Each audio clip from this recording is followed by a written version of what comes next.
Now let's do the inverse of the subtraction of logs. Whenever we have a log with one term divided by another term in it, we can split it into two logs using subtraction. In this case, we have log base 3 of 7 over 25, which implies division. So whenever we have that, we split into two logs of base 3. First one's going to be log of 7. Second one's going to be log of 25, because that's in our denominator. Again, we have logs with the same base, and since we're dividing, we have a subtraction sign in between. Next one, log base 2 of 19 over 12. Same idea. We have base of 2, and we're dividing. Therefore, we're going to split it into two logs of base 2 with a subtraction sign in between. So logs keep the same base, we subtract, and we have log base 2 of 19 minus log base 2 of 12.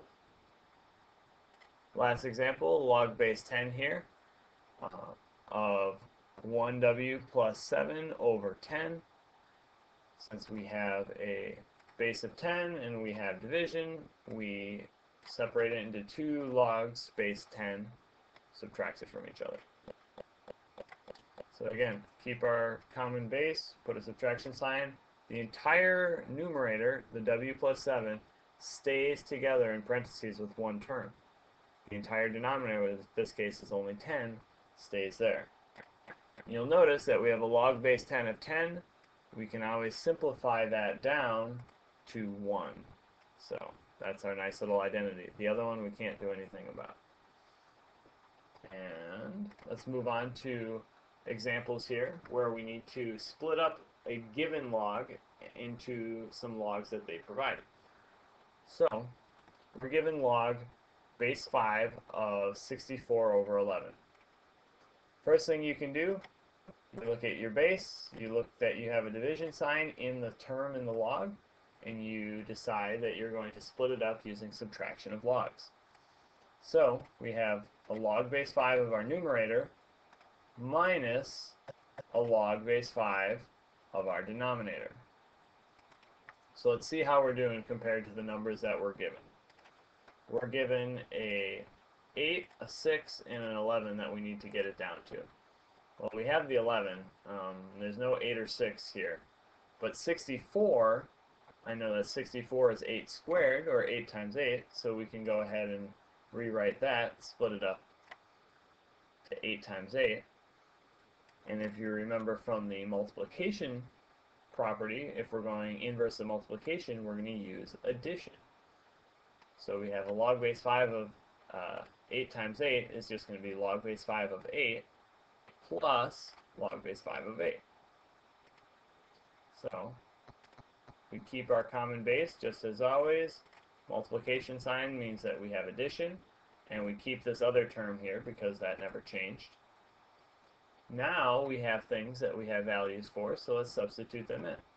Log base 5 of 8 is about 1.3, so we'll substitute that in for these two values. Caught a little typo there. We have 1.3, 1.3, and then we subtract 1.5 because the log base 5 of 11 is approximately 1.5. So 1.3 plus 1.3 minus 1.5 is going to give us 1.1. And that's going to be our answer here to the log base 5 of 64 over 11.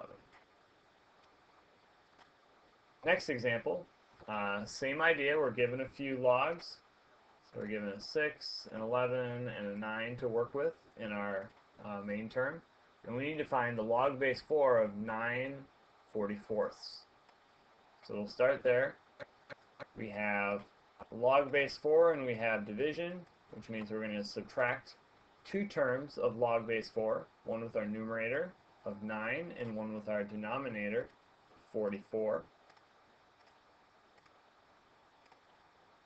Now from here, let's see how we're doing. We have a log base 4 of 9, so this term is good to go. And our 44 we don't have yet. We do have an 11, and a 6, so 6 doesn't go into 44, 9 doesn't go into 44, so let's divide this by 11 and split it up into two terms. Log base 4 of 9 minus log base 4 of 4 times 11. We know we can use addition of logs here, because we have a multiplication sign.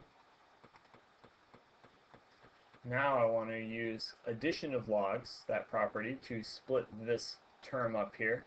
But we have to remember, if we're going to split that up, the whole thing here is being subtracted. So whatever we do, we have to make sure that the whole thing that we take here is being subtracted. We have a log base 4, we have a multiplication sign, that means addition of logs. So we keep our original log base 4 of 9 here, minus the whole quantity, log base 4 of 4, log base 4 of 11, and those are being added together. Next step, we move down. We want to make sure we have it broken down far enough. We have a log base 4 of 9 defined up here, a log base 4 of 11 defined up here. We can't do anything with this 4. Unless you remember, log base 4 of 4 is always going to simplify down to 1, because that's our identity log. So in that case, we can proceed.